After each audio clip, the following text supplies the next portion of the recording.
Hi there, I'm going to be showing you a very simplified diagram of the heart, and this can be used for A levels or people that just need to get an understanding of the anatomy or structure of the heart.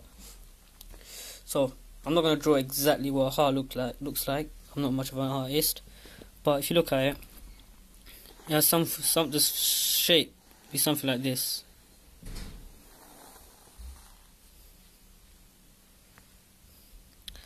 You have the vena cava over here,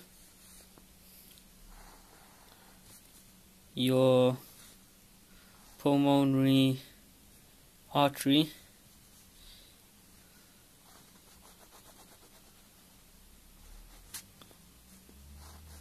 the aorta. Also over here you have your pulmonary vein. Now this section over here is the septum, and that's the middle of the heart, or the center, whichever you want to call it.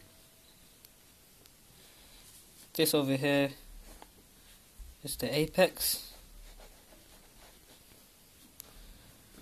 and the heart is divided into 4 chambers.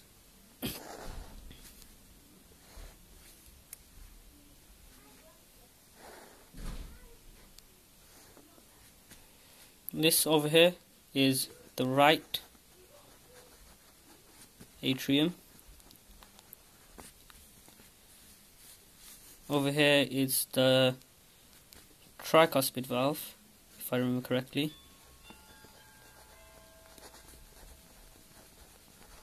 Or you can just call it the atrioventricular valve.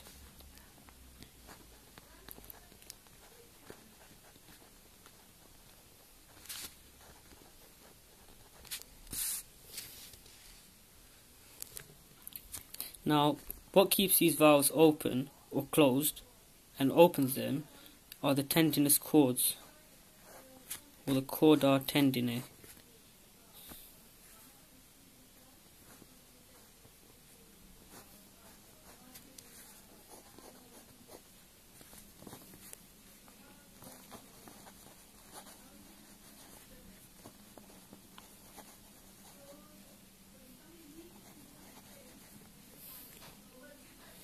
The pulmonary vein,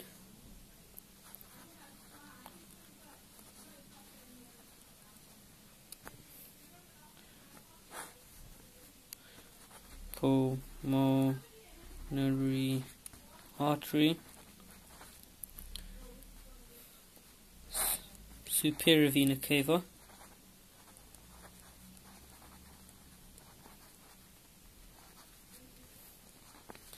and this would be the inferior vena cava. So that's your right atrium there. Now, how the heart works would be that blood will come from the vena cava and it'll fill up an artery, the right atrium. Now, once the pressure increases to a right amount, just realised a flaw in my design.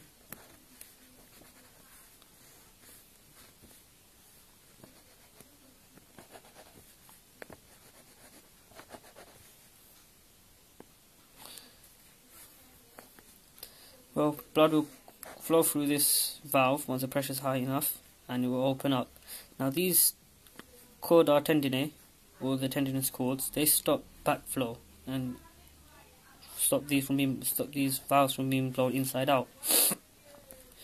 Now once again, in your right ventricle,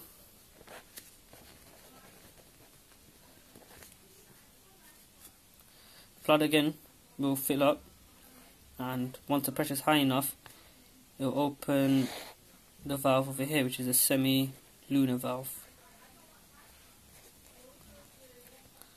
And from here, the blood will go up this valve through the pulmonary artery to the lungs, where the blood will become oxygenated. Remember, all the blood in the right atrium and right ventricle is deoxygenated blood. Once it's made a circuit to the heart, comes back to the pulmonary vein, again blood will fill up in the left atrium. Once again, pressure is high enough, this valve is forced open and blood goes to the left ventricle. From here, again, pressure builds up and the blood flows through this semilunar valve over here and goes up to the aorta. The pressure differences, well, the right atrium and the left atrium, they deal with very low pressures of blood because they only have to push blood to the ventricles. So the walls of these the atria are very thin.